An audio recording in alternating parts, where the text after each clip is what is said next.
Hi, welcome to automationtesting.in. In this video, we will see how Cucumber works. So in our previous video, we discussed that what is Cucumber, and in this video, we will see how Cucumber works. So during execution, Cucumber first look for your feature files which are written in Gherkin language. So we already discussed that Cucumber will have feature files. Each feature file will have different type of scenarios.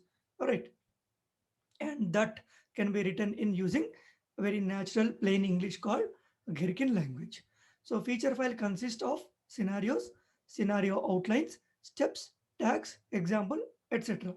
So what is feature, how to write feature, what is scenario, how to write scenario, scenario outline, steps, tags, example, everything we will see with an example in our upcoming videos.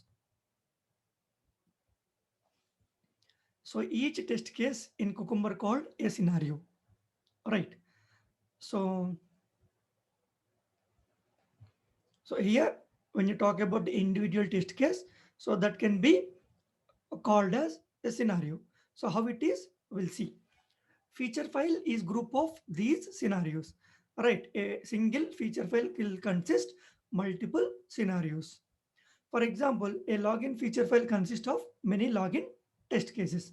Right, in manual testing or whatever the testing, we already know that if you are using Cucumber or not. So when you have a scenario, scenario will have multiple test cases. Test scenario, test cases will say, right, the same thing here also. So by taking one example, we'll see. So I have taken two features here. So verify login. So I am developing a feature called login. I need to verify that login. So in the right side, I have written different scenarios to verify this login. The feature is very simple thing, a very high level thing. Just simple thing, verify login. How you will verify login? For that, you will write multiple scenarios. So right side, if you see, verify with valid username and valid password. That is a scenario. For that, what will be the steps? You can say, right, go to the open a browser, go to particular your application URL, type username in user text box, type password in password text box, and click on submit button or login button, and verify that you navigate to the home page or dashboard page or where you want to intended to go. That's how you'll write the steps. But the higher level, verify with valid username and valid password. And the second one is verify with valid username and invalid password. Verify with invalid username and valid password. Verify with empty username and empty password. Verify with empty username and valid password. So multiple combinations. These are only few examples. So you can take uh, what is like special testing with special characters. So many ways, like, but it purely depends upon your requirement. After you read that requirement, if you want to verify that login, the scenarios might differ. But at a high level, you already know when you do manual testing, you know all these things, you do all these things. The same thing here also, but high level scenario is called feature, and the test case you want to name something, that is called scenario. Okay, so if you take another example, I want to verify registration feature. So for that, you'll write multiple scenarios, like I can register with my mail ID, I can register with phone number, I can register with SSN, I can register with Aadhaar card, I can register with a username. We don't know, like, according to the requirement, if they say mail ID, phone number, Aadhaar, then you need to write only those scenarios.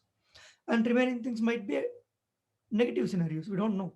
But at a high level, this is feature. These are called scenarios. Okay, very simple. You can map with your manual testing very easily. So several scenarios are linked with their step definition files. So again, a new term called step definition file. So what is that? We will see. Okay. So in detail, we will see.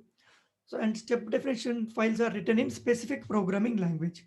So I already told that Cucumber can support Java, Groovy, like Python, Scala, Clojure, something like that, right? So your feature file will be same thing, means within with the Gherkin language with plain English. But to implement these, you can write your own programming language, and that code where you write in that uh, with the programming language called step definition files. Okay, step definitions are step of code mapped to single or many scenarios. All right, so you will map that English, plain English, to these steps. The code is linked with other code and automation libraries. So that is what we are going to see in our entire series in the next upcoming videos. But this code is linked with other code and automation libraries. Right? If I say Cucumber with Selenium Java, so here I can use Selenium libraries to automate by using the same Cucumber feature files. And I'm choosing Java is a programming language, and your step definitions will be in the programming language called Java. Okay, so this code interact with browsers using browser specific drivers. Right, if you know Selenium, this line is very common. Right, you can interact with the browsers using browser specific drivers. In Selenium, you'll say Chrome driver.exe, Gecko driver.exe, something like that. So if you want to see at the diagramic form, so you can say, so here feature file, the high level is feature file, and feature file consists of features, scenarios, like features, scenarios, tags, steps, example, etc. And all these things will be written in Gherkin language. Okay, so from that you will write your step definition and supporting code. Right, for each and every scenario or step can be mapped to this step definition, and this step definition can be written in Java, Groovy, Ruby, or something like that. Okay, so then you will have app automation libraries. Okay, you'll have automation libraries linked to your step definitions. If you talk about, there might be different, like for that there is no rule that you need to use Selenium. If you are automating your mobile application, you can map with Appium. You can, if you are doing with the browser, you can use Selenium. For the browser, you can use Vatir also. So if there are multiple automation libraries supports Cucumber, so you can use according to your requirement. And then these libraries will interact with the application or browser, and then it mimic all the actions on that.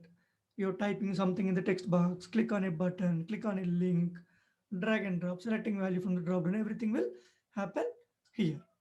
Okay, this is how the flow will go.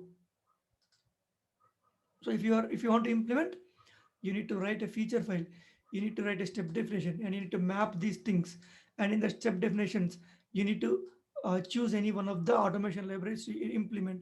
From that, if you execute, and then it will interact with the browser and it will perform your automation. Okay, so then, so this is all about how Cucumber works. And the diagram, using this diagram, you can understand. You'll have feature file from the step definition. It will have automation libraries. It will automate your browser. Okay. So that's all in this video. Thank you.